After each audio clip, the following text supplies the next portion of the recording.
Good morning and welcome. My name is Jeremiah Ellison, and I'm the chair of the Policy and Government Oversight Committee. I'm going to call to order our regular meeting for Tuesday, February 21st, 2023. I'll now have the clerk call the roll. Councilmember Vita, Present. Chavez, Present. Koski, Present. Johnson, Present. Vice Chair Wansley is absent. Chair Ellison. Here, We have 5 present. let the record reflect that we have a quorum. We have 21 items on the consent agenda, which I'll now read for the record. One is the passage of an ordinance related to the appointed position in the city attorney's office, managing attorney implementation. 2 is passage of an ordinance related to appointed position in the police department, assistant police chief. 3 is passage of ordinance related to appointed position in the police department, civilian police chief of staff. 4 is adopting findings for additional appointed positions in the Information Technology Department, Director, IT Services. 5 is passage of a resolution for gift acceptance from the National Environmental Health Science and Protection Accreditation Council for travel and lodging expenses. 6 is passage of a resolution for gift acceptance from various entities of travel and lodging for health department staff. 7 is accepting a federal fiscal recovery fund for shelter grant for sanitation services. 8 is accepting low bid for Minneapolis Convention Center video surveillance system upgrade project. 9 is accepting the low bid for the Upper Harbor Terminal Dowling Avenue North construction project. 10 is accepting the low bid for signals, storm sewer, and curb ramp improvements project.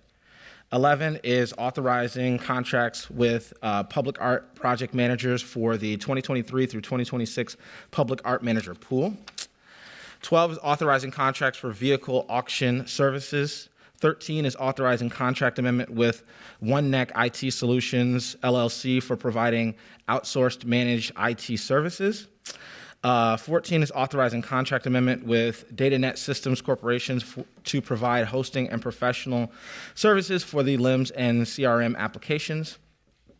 15 is authorizing contract amendment with Formation Studio LLC for repairs to the ceiling above the suspended lobby sculpture in the new public service building.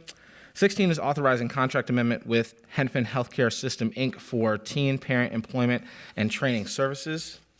17 is authorizing master contracts for 2023 through 2025 for eligible provider health services.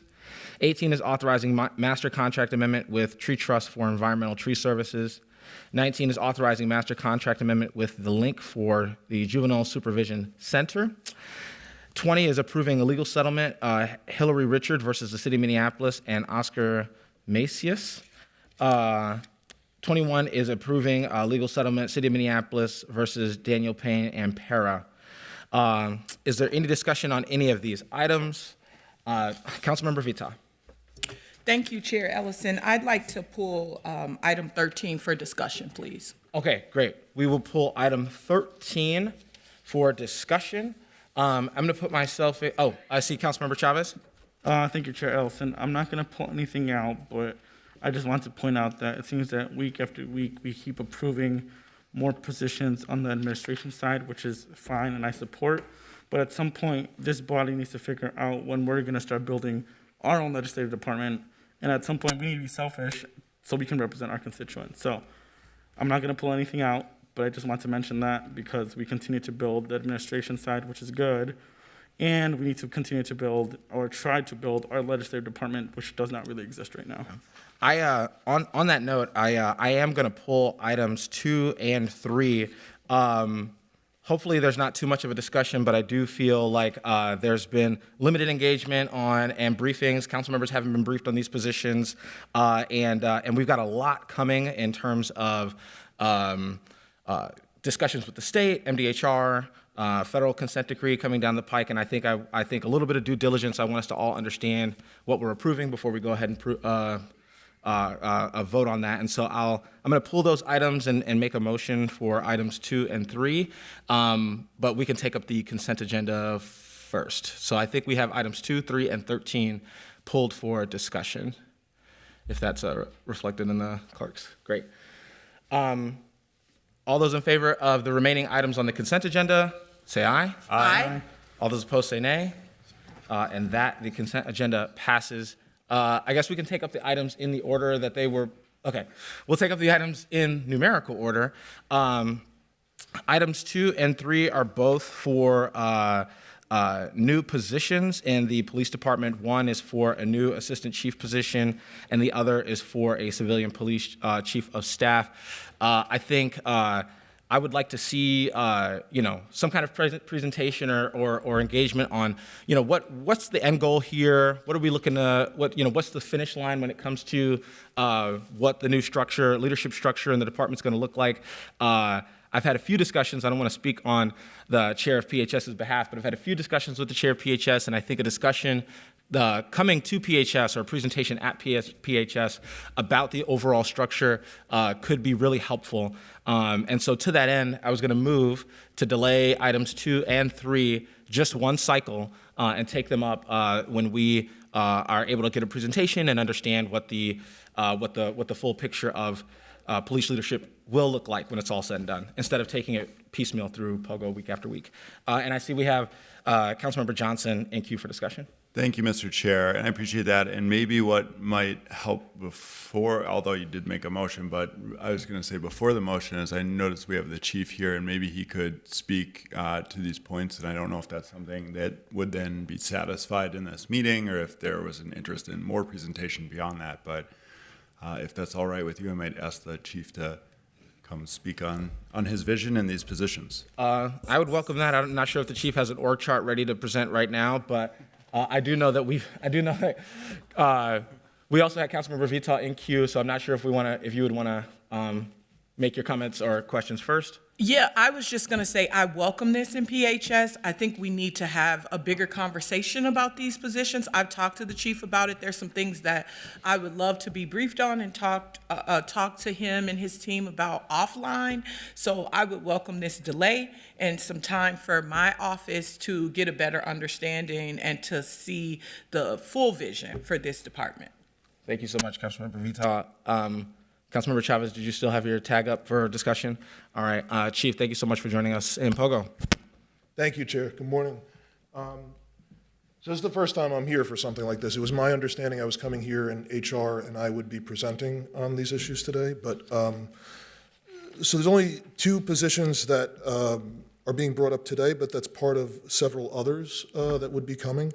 So there's a state law in Minnesota from 1961 that limits the Minneapolis Police Department and only the Minneapolis Police Department to 3 deputy chiefs. We're in the process of working with legislators to get that statute repealed. Because the reality is, in order to move forward with police reform and also to address the very serious issues we have with crime, as well as the issues that we have with community engagement and trust building in the city, we need people in positions to have that level of accountability. And there's several items that are part of the confidential negotiations between the city and the MDHR that actually require higher levels of review, and we will need people on the executive level to complete those reviews.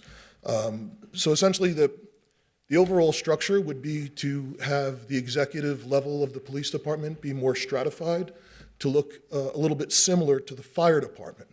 The fire department currently has 2 assistant chiefs and 7 deputy chiefs. The police department has 1 assistant chief and 3 deputy chiefs. We have a sworn chief of staff who functions for all intents purposes as a deputy chief. He oversees a bureau, which is the same as what the other deputy chiefs do. But because of the law I am told, because of the law from 1961, his position for a sworn officer was created as a chief of staff position. So I'm looking to civilianize the chief of staff position and actually have someone who does chief of staff work, administrative work, and that type of thing, as well as create an additional assistant chief's position so that the assistant chiefs will function according to, the agency will be structured to function according to its mission, which is essentially on one side of the house is to address serious crime, and the other side of the house is to deal with community engagement, trust building, and all those other types of issues. So the department would be broken down according to those 2 deputy chiefs. assistant chiefs, one for operations, which is the bulk of the agency. That's where patrol and investigations are. That's everything that we do to address serious crime. And then on the other side, an assistant chief to oversee all of the community engagement, trust-building activities, internal affairs, all those types of things. And then moving forward, in a consent decree or consent decrees, we would be required to have someone on the deputy chief level who would oversee, consent decree implementation, constitutional policing, that type of thing. The other position that I see as being necessary in the Minneapolis Police is to have a deputy chief specifically over internal affairs. Currently, the deputy chief over professional standards, which deals with other things, training, wellness, administrative functions, also oversees internal affairs. I believe that the backlog and just the volume of serious issues we have, to ensure that we have the level of accountability that we need requires someone on that level to oversee just internal affairs. I actually added 3 additional investigators to internal affairs since becoming the chief, just simply to bring us in line with what the national standard is for internal affairs investigators around the country. Generally, the standard is recognized as being 1 investigator for every 100 sworn officers. And when I took this office, we had 2 investigators for every, less than 1 for every 100 sworn. So that's the general structure. Other things that will be required for the city to do, we will be required to have a police department unit to implement the consent decree. That will require additional civilian hires that I think we've spoken about before, but those are not things that I think would have to come before the committee. I actually have a proposed org chart that shows a lot of this, if you all are interested, but that's generally the overview. Thank you. Did you have? I was just going to say, if I was convinced that these positions weren't necessary, I would just have us take a roll call vote and we'd all vote. That's not what I'm convinced of. I think that these positions may very well be necessary. I do think it's important for us to have broader discussions, to zoom out, put these positions in context, understand how does the MDHR and the potential and the coming consent decree sort of line up with positions within the department, but also the positions outside of the department. And I know that those conversations are confidential, but they're not confidential from the council, and we haven't finalized those agreements yet. And so that's all I think. I'm looking for is just not only an explanation of the positions, but an ability or an opportunity to put these positions in their context and really understand as we take them up 1 or 2 at a time over the next couple of months. We'll have an understanding of the broader picture of the full context before we and we'll have an understanding of when we've crossed sort of that finish line of your ultimate vision here. So that's all I'm looking to do today in committee. But I will call on Councilmember Johnson. Thank you, Mr. Chair. And Chief, I appreciate you being able to spontaneously or impromptu speak to these positions. I know that wasn't something you prepared for or planned on, but I do appreciate that, and it really helps in committee. And, especially on this assistant chief, I never understood why the department only had 1 assistant chief anyways. I mean, it's just crazy, from a leadership standpoint. You would think you'd have multiple executives that would report up to the chief, and so this makes a ton of sense. In terms of this conversation around a delay, I think it would just be helpful to understand, is there any impact on a delay, or in 2 weeks from now, is that something that would be agreeable to you in terms of this position? Thank you. Yeah, thank you, Chair. Thank you, Council Member. I mean, none of this is moving at my speed, but I can't control the state law and all these other barriers that we have. There's no impact another couple of weeks. Of course not. Thank you. Great, thank you. So I'm gonna take up the motion to delay 1 cycle. Chief, if you could connect with Chair Vita for PHS, and I think I'm also on PHS, and I think getting a presentation in the next cycle would be really good and set us up well to take this item up next POGO. So thank you so much for coming and for answering questions from the council. All All right, I'm going to move to delay items 2 and 3, one cycle. I think we can take that up voice vote unless the clerks have any. Chair Ellison, just to clarify, are we delaying this to the next POGO meeting or the PHS? Public Comments? I think we're delaying these items to the next POGO meeting. I think I would like to see the presentation come through PHS just because I think that's the appropriate place for the chief to give a presentation like this. But the items, the positions themselves still feel like appropriate to come through POGO. All those in favor of the delay of items 2 and 3, say aye. Aye. All those opposed? And that motion carries. Lastly, we have discussion on item 13, I believe. I will call on Councilmember Vita. Thank you, Chair Ellison. I just had some questions about this. I had previous conversations with one of my colleagues on the council, and I thought that we were going to have an RFP on this that was going to come up. So I'm wondering if there's some staff who can speak to this, maybe to just tell me how we've ended up here again, where we are asking for a 2-year, multi-million-dollar extension for this contract, and we're outsourcing it as well is a problem for me. Thank you. Thank you. Chair Ellison, Councilmember. So we are currently in the process of crafting the RFP that will go out. We expect to publish it probably mid-March, mid to late March of this year. And then we would start contract negotiations with whoever the supplier is that we choose. And that would take us through most of this year. The 2-year extension, and it's really up to 2 years, would allow us roughly a 9 to 12 month transition if we move to a new supplier. And so we would be in a position in which we're actually having 2 suppliers for up to a year, and so we need that overlap. And so that's why the extension just probably feels longer than it kind of has maybe some of that sticker shock associated with it, I would say. When we went through a transition in 2015, it took us about a year to do that transition, and we were in a position where we were basically had 2 suppliers that were active at the same time. So March, we'll see an RFP of this year, and the timeline is to have someone on board by the end of the year, and then that additional year is for a transitional period. Yes, that's Okay. correct. And we're certain that this is, because I've had meetings about this previously, that we were gonna have this RFP out, and I have a problem with outsourcing things outside of Minneapolis. If we have companies here that can get this business, I appreciate that more. So I'm really looking forward to this RFP getting out as soon as possible, and I hope that March is it, and that we don't have to do another extension on this contract without having an RFP out to give others an opportunity. Thank you, Councilmember Vita. I know we've got questions from Councilmember Koski. Thank you, Chair Ellison.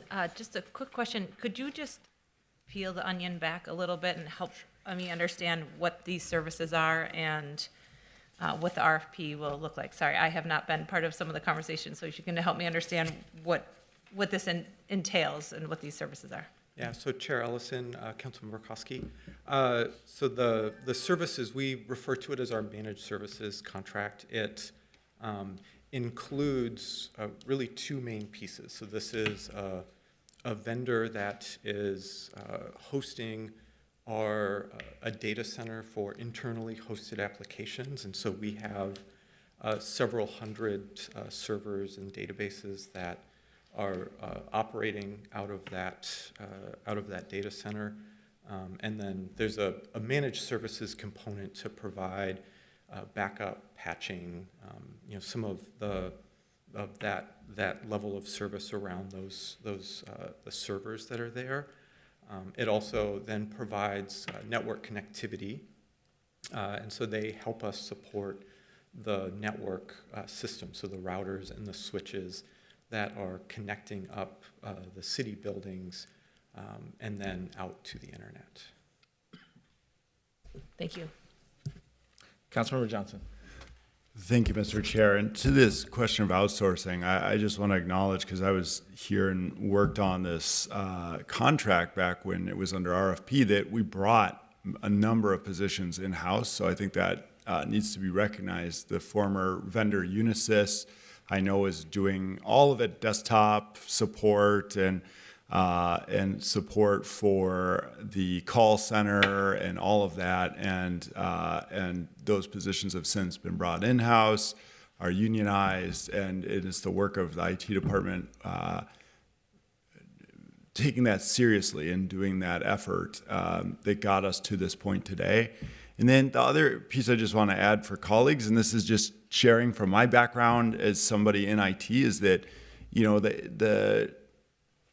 a lot of these things really do need to be outsourced, such as data centers, such as some of these additional supports, because at that level you are getting the degree of equipment, the degree of additional security, and all of that you just are going to have to pay 10 times more to do in-house. And you can only look at one of our partners who I think is dealing with a hacking situation right now and the disruption of that to really see the value there of having really world-class expertise that is overseeing, for instance, an entire data center with many, many clients versus trying to reinvent the wheel here at a localized level. And so there is a lot of value in that. And I think for those that want more information, please have these offline conversations. I'm sure the team would be happy to talk through all the pros and cons of different paths and directions. And to the degree where we can bring additional jobs in-house, I certainly support that. I think it makes a lot of sense. But also we've got to make sure that we are putting the city's service delivery first, because all of these different departments really rely on this stuff. Thank you. Thank you. And I guess I would just add, if it's all right, Chair Ellison, Councilmember Johnson, just thank you for the acknowledgement on the insourcing. Having been in the IT department during that transition in a different role, that was something that we felt very strongly about, and we did insource our desk side services, our service desk, and then we ended up in insourcing as well a portion of our security services as well, and with the idea that sort of connection to city employees was best met by people who were city employees, and so that was something that we felt very strongly about, and I know that they would appreciate your comments and whatnot, so thank you for that. And I just will also add, I would be happy to spend time kind of going into more detail about the services and kind of what we're looking at for this. For anyone who is interested, please feel free to reach out. Thank you. And I see we have still another question from Councilmember Vito. Not a question, I just wanted to comment. I want to clarify that I don't mean outsourcing outside of the city of Minneapolis. I mean out of the state of Minnesota. Minnesota is known for having really great data centers, and this company, I believe, is a Texas company. So I don't mean outsourcing outside of here. I mean outside of the state. Thank you, Chair. Thank you so much. With that, it seems like I'm going to move, unless somebody else has a motion, I'm going to move for us to approve of item 13. Hopefully, we got some clarity on what's happening here and how the department plans to move forward with this item and with a future RFP. And so I'm going to, all those in favor of that, say aye. Aye. All those opposed, say nay. Nay. All right, that item moves forward. And I believe that is all of our business for the day. And so, Chair Ellison, we have a receive and file. Oh, we have a receive and file. Yes. My Very end. mistake. Why can I not find that in the agenda? All right. 22. Got it. Thank you. So we've got, yes, receiving and filing the 2022 fourth quarter staff purchasing and joint purchase reports.